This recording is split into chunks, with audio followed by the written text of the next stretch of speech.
तो दोस्तों आज मैं आपके साथ शेयर करूंगा टाटा टियागो डीजल का रिव्यू 1 लाख किलोमीटर और 10 साल कंप्लीट होने के बाद में।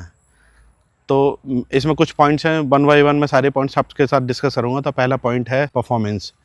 तो अगर मैं परफॉर्मेंस की बात करूं तो इस गाड़ी का परफॉर्मेंस जैसा 10 साल पहले था ऐसा परफॉर्मेंस आज भी है। तो अगर मैं पिकअप की बात करूं तो पिकअप जैसा जब ये नई गाड़ी खरीदी तब जैसा पिकअप था वो पिकअप आज भी है। तो पिकअप और परफॉर्मेंस के मामले में 1% भी ऐसा कहीं डिफरेंस नज़र नहीं आता। दूसरा है एवरेज। जब ये गाड़ी परचेज की थी तब भी 25-26 का एवरेज निकालती थी और आज भी 25-26 का एवरेज अभी भी निकालती है 10 साल कंप्लीट होने के बाद में। अगला पॉइंट, इसमें प्रॉब्लम क्या है?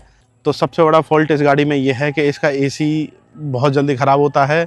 हर साल एक बार कम से कम इसका एसी रिपेयर कराना होता है।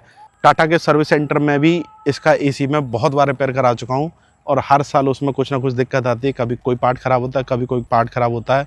तो मेरे हिसाब से इसमें ये मैन्युफैक्चरिंग डिफेक्ट है। अगला पॉइंट है सर्विस। तो सर्विस की बात करें तो सर्विस इसकी एवरेज गाड़ी की तरह होती है, जिसमें diesel filter, oil filter, air filter और इसका इंजन ऑयल। बस इतना है कि मारुति गाड़ी की जो सर्विस होती है वो थोड़ी सी कॉस्ट इफेक्टिव होती है और ये थोड़ी सी कॉस्टली पड़ती है, क्योंकि इसके जो फ़िल्टर्स हैं वो थोड़े से महंगे आते हैं। अब बात करते हैं पार्ट्स की। तो पार्ट्स की बात करूँ तो इसके पार्ट्स वाकई में कॉस्टली हैं कंपेयर टू मारुति या अदर ब्रांड। और उसके अलावा अवेलेबिलिटी का भी इशू रहता है। इस गाड़ी के जो पार्ट्स हैं वो सभी पार्ट्स अवेलेबल नहीं होते हैं, चाहे वो सर्विस सेंटर हो या फिर ओपन मार्केट हो।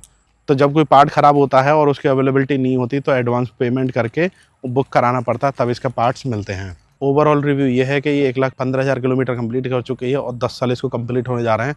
अभी जो इसका खर्चा है बहुत ज़्यादा है। सन 2026 में करीब 80,000 से 90,000 रुपये कम से कम लगा चुका हूँ, जिसमें आपकी 2 बार नॉर्मल सर्विस है, चारों टायर चेंज हुए हैं। दैन फिर इसके एसी में प्रॉब्लम थी, एसी के कुछ पार्ट रिप्लेस हुए हैं। उसके अलावा timing belt, clutch plate, suspension, ये सारी चीज़ें चेंज हुई हैं।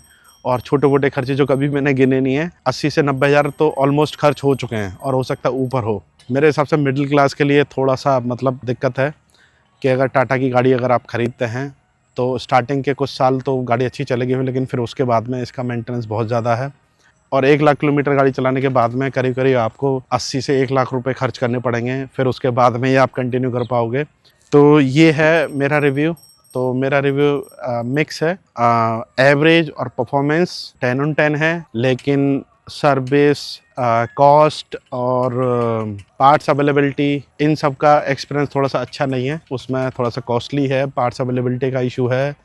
और टाटा के सर्विस सेंटर की तो बात कुछ पूछो मत, 10 बार ऐसा हुआ है कि झगड़े हुए हैं, कभी पार्ट्स को लेके और एसी के इशू को लेके। ओवरऑल जो रिव्यू हो वो मिक्स है। तो अगर मैं मारुति स्विफ्ट को 10 में से 10 नंबर दूंगा तो इसे मैं 10 में से 7 नंबर दूंगा। तो मिलते हैं अगली वीडियो में, तब तक के लिए बाय बाय।